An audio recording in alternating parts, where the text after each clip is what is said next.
नमस्कार। संपूर्ण हिंदी स्पेशल एकमात्र YouTube channel Phephana Hindi classes पर आप सभी का स्वागत है। और इस चैनल पर आपको हिंदी के तीनों पक्षों व्याकरण, काव्य शास्त्र व साहित्य का गूढ़ अध्ययन करवाया जाएगा। तो बढ़ते हैं आज की क्लास की तरफ। और आज की क्लास में अपन पढ़ेंगे हजारी प्रसाद द्विवेदी द्वारा रचित निबंध, और जो अपन पिछली क्लास में शुरू कर चुके हैं। हजारी प्रसाद द्विवेदी जी द्वारा रचित निबंध ललित निबंध कुटज पढ़ रहे थे पिछली क्लास में, और उसी को अपन आगे बढ़ाते हैं। कुटज निबंध में अपन देख रहे थे कि किस प्रकार से सबसे पहले अपनों ने बात की कि पर्वत होते हैं वो शोभा के भंडार होते हैं, और उसके बाद अपनों ने बात की कि शिवालिक श्रेणियां जो हिमालय के नीचे या हिमालय की जड़ में जो बिखरी हुई श्रेणियां हैं उनको क्या नाम दिया गया है? शिवालिक श्रेणी नाम दिया गया है। उसके बारे में, उसके नाम के पीछे कारण के बारे में पढ़ा, और उसके बाद लेखक विचार करता है कि ये जो पहाड़ है, ये जो पर्वत है हिमालय, उस पर अनेक छोटे छोटे ठिकने ठिकने पेड़ खड़े हैं। ये बेहया ऐसे कैसे खड़े हैं? बेहया इन्हें क्यों कहते हैं? क्योंकि जब कोई दूब नहीं है कहीं भी, मतलब इतनी गर्मी, इतना ताप है कि सब चीजें जल चुकी है, सूख चुकी है, उसमें ये पेड़, मतलब इनको लज्जा नहीं आती है, फिर भी खड़े हैं। बड़ी बड़ी काली चट्टान, और इनके बीच बीच में या इनके आसपास रक्ताभ रेती रेत है, और रक्त वर्ण की यानी लाल रेत, रक्ताभ लाल रंग को कहते हैं। तो रक्ताभ रेती, और नीचे कौन है? नीचे कंकरीली यानी कंकड़ पत्थरों वाली मिट्टी। तो कंकड़ीली या कंकरीली जो मिट्टी है वो है, और फिर भी ये ऊपर यानी पर्वतों के ऊपर तक, यहां ही नहीं, इनके ऊपर तक पहाड़ के हृदय को चीर कर यानी पहाड़ को फोड़ करके ये पता नहीं कहां से रस खींच रहे हैं। अब सामान्यतः जीने के लिए रस तो चाहिए ना, भोजन तो चाहिए ना। अब भोजन पेड़ों के लिए क्या होता है? पानी होता है। सामान्यतः खाद पानी इनका भोजन होता है। तो कि इनको भोजन मिल कहां से रहा है? इनका भोजन कहाँ है? और ये इतने शानदार तरीके से, इतने सुंदर तरीके से खड़े हुए हैं, और ये इस प्रकार से मान लो कि घोषणा कर रहे हैं कि हम बेहया भी नहीं है, परंतु हम में जीने का सामर्थ्य है, और हम सुख दुख सभी सहन करते हुए, गर्मी ताप सब कुछ सहन करते हुए, और हम में खड़े रहने की हिम्मत है। लेखक इस प्रकार से कल्पना करता है, और कल्पना करते हुए और एक छोटे से पुष्प पौधे की तरफ आते हैं। एक छोटा सा पौधा है और वो फूलों से लदा हुआ है, और कहते हैं कि वह पहाड़ों पर ही होता है और फूलों से हमेशा लदा रहता है।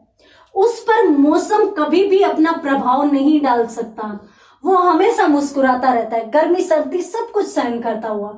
परंतु उसका नाम क्या है? अब यहाँ पर लेखक अटक जाते हैं, और पिछली क्लास अपनों ने यहीं पर छोड़ी थी कि नाम क्या है। अब लेखक एक बार तो यूं अपने आप को संतुष्टि दे देता है कि नामों में पड़ा क्या है, नाम कहाँ आवश्यक है, नाम में कहीं कोई आवश्यकता नहीं है। नाम यदि नहीं भी मिले तो क्या फर्क पड़ता है? मुझे तो कोई फर्क नहीं पड़ता, क्योंकि नाम जरूरी नहीं है, रूप और गुण होने जरूरी है, सामान्यतः ये माना जाता है। परंतु फिर भी लेखक को चैन नहीं मिलता। लेखक पंडितों का, हमारे ज्ञानी विज्ञानियों का उदाहरण भी देते हैं कि नाम में कुछ नहीं रखा होता। हमारे प्राचीन काल से कवि यूं कहते हैं, परंतु फिर भी उनको चैन नहीं है। फिर भी वो पता लगाने का प्रयास कर रहे हैं कि इसका नाम क्या है। फिर लेखक यूं सोचते हैं कि जब नाम इतना ही जरूरी है तो और नाम भी दिया जा सकता है। जैसे पिछली क्लास में अपन बात कर रहे थे कि जब नाम जरूरी है और हमें नाम याद नहीं आ रहा तो हम क्या करते हैं? हम अन्य नामों के माध्यम से संबोधित कर लेते हैं, यानी कोई और नाम भी अपन बुला सकते हैं। तो किस किस नाम से इनको बुला जा सकता है? यदि ये पर्वत के ऊपर जो पौधा है, इसको यदि अपन बुलाएं तो इसको किस किस नाम से अपन बुला सकते हैं? लेखक कहता है कि ये सुंदर तरीके से पहाड़ पर खड़ा हुआ है, तो मैं इसको सुष्मिता भी बोल सकता हूँ, शुभ्र किरीटनी भी बोल सकता हूँ, वन प्रभा भी बोल सकता हूं, क्योंकि वन से होते हुए पहाड़ों की तरफ बढ़ते हैं तो ये बहुत ही सुंदर दिखाई देते हैं। मैं इसको वन प्रभा भी बोल सकता हूं। इसके साथ साथ मैं इसको कुलावंत सा भी बोल सकता हूं, कुलावंत सा, कुलावंत सा भी बोल सकता हूं। इसके साथ साथ मैं उसे विजितात्पा भी बोल सकता हूं, विजितात्पा, यानी ये ताप पर विजय प्राप्त कर रहे हैं तो इसलिए मैं इनको विजिताप्ता भी बोल सकता हूं। तो इस प्रकार से नाम में क्या है, मैं इसको कुछ भी बोल सकता हूं, मैं इसको अन्य कोई भी नाम दे सकता हूं। पेड़ पर खड़ा हुआ है तो मैं कुछ भी नाम दे सकता हूं। अगर इनसे भी संतुष्टि नहीं हो तो मैं कुछ पौरुष बताने वाले, पौरुष के परिचायक नाम भी दे सकता हूं। जैसे मैं कुटोलास दे सकता हूं, कुटोलास, क्योंकि कूट किसको कहते हैं, पर्वत की चोटी को कहते हैं। तो कुटोलास यानी कूट, पर्वत की चोटी पर भी ये उल्लास के साथ खड़े हैं तो ये नाम भी मैं इसे दे सकता हूं। मैं इसे पहाड़ फोड़ भी दे सकता हूं, क्योंकि इसने पहाड़ को फोड़ कर धरती धकेल भी दे सकता हूं, क्योंकि धरती को धकेल करके और पहाड़ को फोड़ करके और इन्होंने अपना रस खींचा है, अर्थात ये अपना पानी आदि प्राप्त करते रहते हैं और इस आधार पर ये है वो हमेशा जीवित रहते हैं। तो इस प्रकार से लेखक क्यों कहता है कि मैं इसको कुटोलास, पहाड़ फोड़, धरती धकेल। अब धरती को धकेलता है यानी ये अपनी जड़ें कहाँ तक पहुंचा देता है, पाताल तक पहुंचा देता है। तो मैं पाताल भेद भी बोल सकता हूँ, पाताल को भेदने वाला भी बोल सकता हूँ। तो इस प्रकार से अगर नाम इतना ही ज्यादा जरूरी है, इतना ही आवश्यक है, तो उसको अनेक नामों से संबोधित किया जा सकता है। यानी मैं इसको इन नामों से पुकार सकता हूं। याद रखिए, यहाँ पर आप स्क्रीनशॉट ले सकते हैं इनका, क्योंकि ये नाम लेखक ने स्वयं अपने निबंध में लिखे हैं। तो आप ये इनमें से कोई भी 2 या 3 नाम है वो दोनों से संबंधित याद रखें। सुस्मिता और शुभ किरीटनी, वन प्रभा 3 यहाँ पर याद रख सकते हैं। तो यहाँ पर ये 3 तो जो बहुत ही आसान है ये याद रख सकते हैं। कुटोलास भी यदि याद रखे तो याद रख सकते हैं। और यदि फिर भी इनमें भी कुछ समस्या आती है तो गिरि गौरव, पर्वत का सम्मान, ये भी नाम इन्होंने दिया है तो ये भी आप याद कर सकते हैं। ठीक है, तो इस प्रकार से इन्होंने यूं कहा है कि जब नाम इतने ही ज्यादा जरूरी है तो कोई भी नाम दिया जा सकता है। जैसे अपनों ने पिछली क्लासेस में भी बात की थी कि जब कहीं भी कुछ भी समस्या आती है तो अपन कुछ भी नाम से संबोधित उन्हें कर सकते हैं, परंतु चैन तब तक नहीं आता जब तक उसका सही नाम पता न चल जाए। आगे लेखक इसके बारे में क्या कहेंगे, क्या बात करें, तो फिर लेखक है वो विचार करने लगते हैं कि जब नाम इतना ही ज्यादा जरूरी है तो उसे किसी भी नाम से पुकारा जा सकता है, फिर भी मेरा मन व्याकुल क्यों है। मतलब लेखक का मन बार बार फिर भी व्याकुल हो जाता है, उसको संतुष्टि नहीं होती, अन्य नामों से भी उसे संतुष्टि नहीं आ रही और फिर वो सोच रहा है कि इसका नाम क्या होना चाहिए। फिर उसके दिमाग में आता है और फिर सोचता सोचता और फिर उस पौधे की तरफ देखता है और उस पौधे की तरफ देखता देखता और फिर एकदम से चौंक कर कहता है, अरे ये तो कुटज है। यहीं से ये शीर्षक लिया गया है। यदि आपसे पूछ ले कि हजारी प्रसाद द्विवेदी जी द्वारा रचित कुटज निबंध में कुटज क्या है, तो कुटज एक पहाड़ी पौधा है जो हमेशा खिला रहता है, जिसके पुष्प साहित्य में भी अनेक बार काम में आए हैं। किसी भी उपमान के रूप में साहित्य में इनका चित्रण किया गया है। और यहाँ तक कि कालिदास जी की यदि अपन बात करें तो कालिदास जी के काव्यों में तो कुटज की पुष्प भी काम में अनेक बार आए हैं। एक कहानी आती है यक्षराज की, यानी यक्ष की। यक्ष किसी कारण से रामगिरी पर्वत पर रहना पड़ा था, रामगिरी पर्वत पर रहना पड़ा था। ये एक लंबी कहानी है। रामगिरी पर्वत पर रहना पड़ा था तो इन्हें है वो मेघों की अभ्यर्थना करनी थी। मेघों की अभ्यर्थना, अभ्यर्थना का मतलब है कि मेघों को प्रसन्न करना था, बादलों को प्रसन्न करना था। और ऐसे माना जाता है कि यक्ष ने अपनी पत्नी को और बादलों के माध्यम से संदेश भेजा था, ऐसा कुछ आता है। परंतु इस कहानी के बारे में अपन बाद में कभी चर्चा करेंगे। यहाँ पर अपन इतना समझते हैं कि यक्ष एक बार रामगिरी पर्वत पे थे तो उन्हें मेघों की अभ्यर्थना करनी पड़ी थी, अर्चना करनी पड़ी थी। तो इसलिए उन्होंने कुटज के जो पुष्प है उसकी ही अंजलि दी थी। अंजलि का मतलब कुटज के फूल ही चढ़ाए थे। क्यों? क्योंकि पर्वतों पर यही होता है। और जब भी अपन किसी की पूजा आराधना करते हैं, माँ की आराधना करते हैं, सामान्यतः पुष्पों का अर्पण अपन करते हैं। आप भगवान श्री राम को ले लीजिए, निराला जी ने राम की शक्ति पूजा नामक एक ग्रंथ लिखा है, एक लंबी कविता लिखी है। तो राम की शक्ति पूजा में भगवान राम माँ शक्ति की, माँ की आराधना करते हैं, तो वो भी कमल के पुष्प अर्पित करते हैं उन्हें।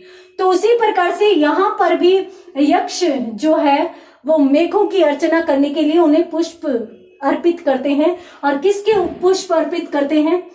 कुटज के पुष्प अर्पित करते हैं। तो हम ये जान सकते हैं कि इस तप्त हृदय को, यानी जब ये पूजा कर रहा था, मेघों की अर्चना कर रहा था, तो इसका हृदय तप्त था, यानी इसके हृदय में बहुत अनेक विचार थे। ये सोच रहा था कि पता नहीं मेरी इच्छा पूरी होगी नहीं होगी, तो तप्त था, तपा हुआ हृदय था। उसको संतप्त इस पुष्प ने किया था।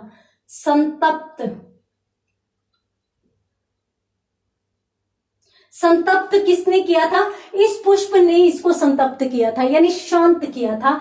अब कुटज ने अपने पुष्प देकर इसकी पूजा को पूरा किया था। तो ये जो पौधा है ये तो बहुत महान पौधा हुआ, बहुत महान पौधा हुआ। क्यों? क्योंकि जहां पर किसी के भी पुष्प नहीं मिल सकते वहां पर इसके पुष्प मिलते हैं। और इसको ये शंका थी, इसको ये डर था कि मेरी पूजा पूरी नहीं हुई तब मैं क्या करूंगा, परंतु इस यक्ष की पूजा इसने अपने पुष्प देकर पूरी करवाई। तो यहाँ पर ये कितना विशाल हृदय हो जाता है ये कुटज। तो यहाँ पर अपन बात करें कि जब ये इतना विशाल हृदय कुटज है तो इसकी महानता चित्रित की जानी चाहिए, यानी लेखकों द्वारा, कवियों द्वारा, अनेक लोगों द्वारा इसको महान बताया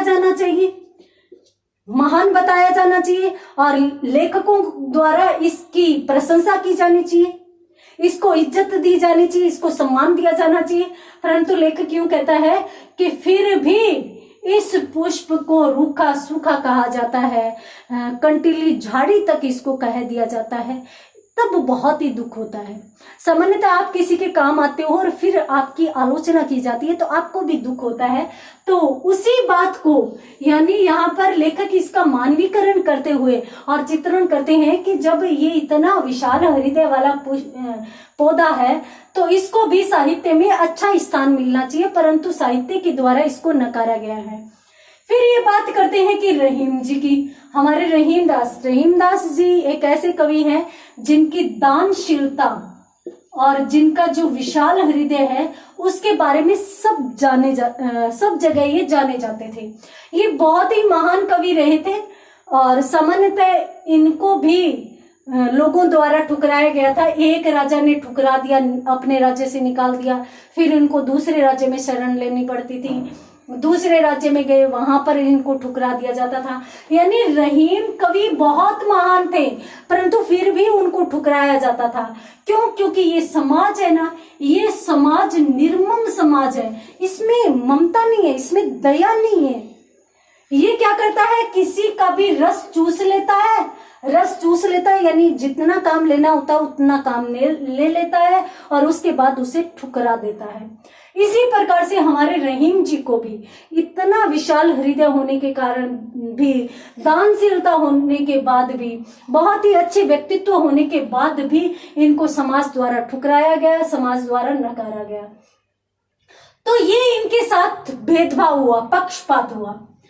तो ये समाज ने इनके साथ जो गलत किया वही समाज किसके साथ करने जा रहा है, कुटज के साथ करने जा रहा है।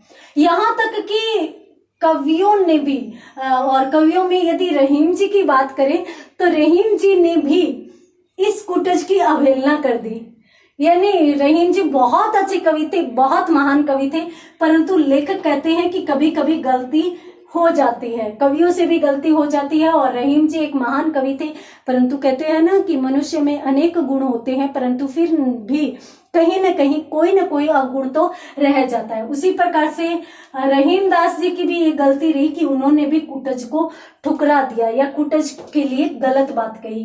तो यहाँ पर यूं कहते हैं कि इस कुटज के लिए जो भी गलत बातें होती है, जो भी गलत कहा जाता है, क्यों कहा जाता है, जबकि ये तो ऐसी जगह पर है जहां पर लोगों को पुष्प नहीं मिले, तो ये तो उनकी इच्छा को पूरा करता है, यानी वहां पर पुष्प उपलब्ध करवाता है। सामान्यतः यदि आप किसी सामान्य समाज में समतल भूमि में रह रहे हो तो वहां पर आपको अनेक प्रकार के पुष्प मिल जाएंगे। अब वहां पर पहाड़ी भूमि पर किसी भी पौधे के पुष्प नहीं मिलते, वहां पर कुटज के पुष्प मिलते हैं, तो उसको तो अधिक सम्मान मिलना चाहिए। और ये तो पहाड़ को तोड़कर और मतलब झाड़ जंकाड़ में रहता हुआ और अपना अस्तित्व बचाए हुए रहता है, तो इसलिए इसका ज्यादा सम्मान होना चाहिए।